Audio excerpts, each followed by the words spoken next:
John 5. After this there was a feast of the Jews, and Jesus went up to Jerusalem.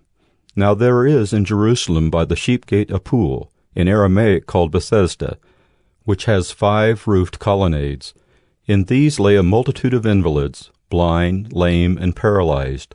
One man was there who had been an invalid for 38 years. When Jesus saw him lying there, and knew that he had already been there a long time, he said to him, "Do you want to be healed?" The sick man answered him, "Sir, I have no one to put me into the pool when the water is stirred up, and while I'm going, another steps down before me." Jesus said to him, "Get up, take up your bed, and walk." And at once the man was healed, and he took up his bed and walked.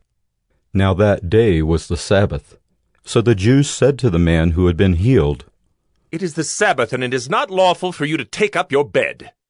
But he answered them, "The man who healed me, that man said to me, 'Take up your bed and walk.'" They asked him, "Who is the man who said to you, 'Take up your bed and walk'?"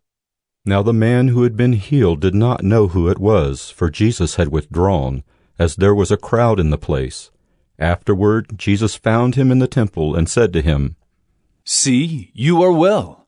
Sin no more, that nothing worse may happen to you." The man went away and told the Jews that it was Jesus who had healed him. And this was why the Jews were persecuting Jesus, because he was doing these things on the Sabbath. But Jesus answered them, "My Father is working until now, and I am working."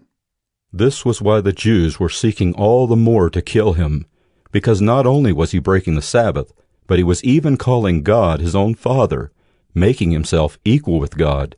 So Jesus said to them, "Truly, truly I say to you, the Son can do nothing of his own accord, but only what he sees the Father doing.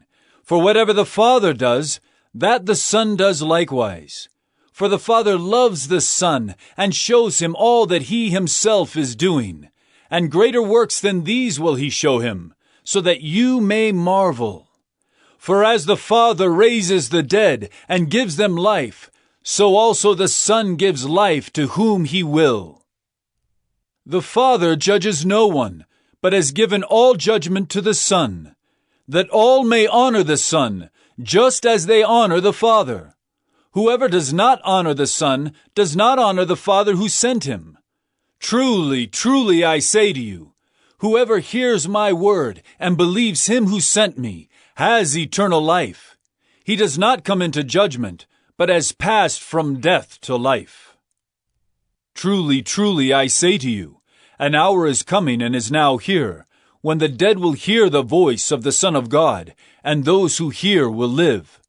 For as the Father has life in himself, so he has granted the Son also to have life in himself.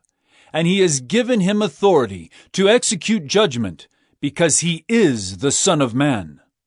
Do not marvel at this, for an hour is coming when all who are in the tombs will hear his voice and come out, those who have done good to the resurrection of life, and those who have done evil to the resurrection of judgment.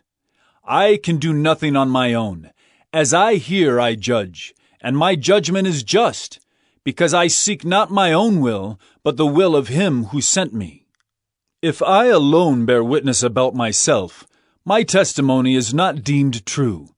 There is another who bears witness about me, and I know that the testimony that he bears about me is true. You sent to John, and he has borne witness to the truth. Not that the testimony that I receive is from man, but I say these things so that you may be saved. He was a burning and shining lamp, and you were willing to rejoice for a while in his light. But the testimony that I have is greater than that of John.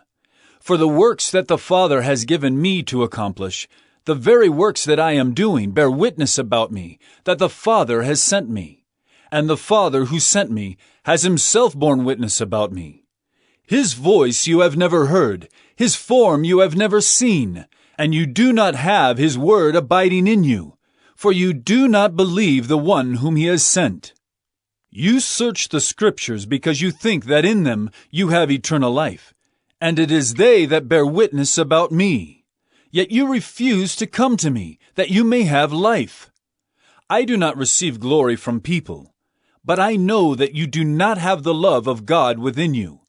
I have come in my Father's name, and you do not receive me. If another comes in his own name, you will receive him.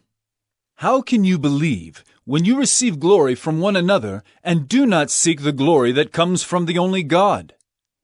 Do not think that I will accuse you to the Father. There is one who accuses you, Moses, on whom you have set your hope. For if you believed Moses, you would believe me, for he wrote of me. But if you do not believe his writings, how will you believe my words?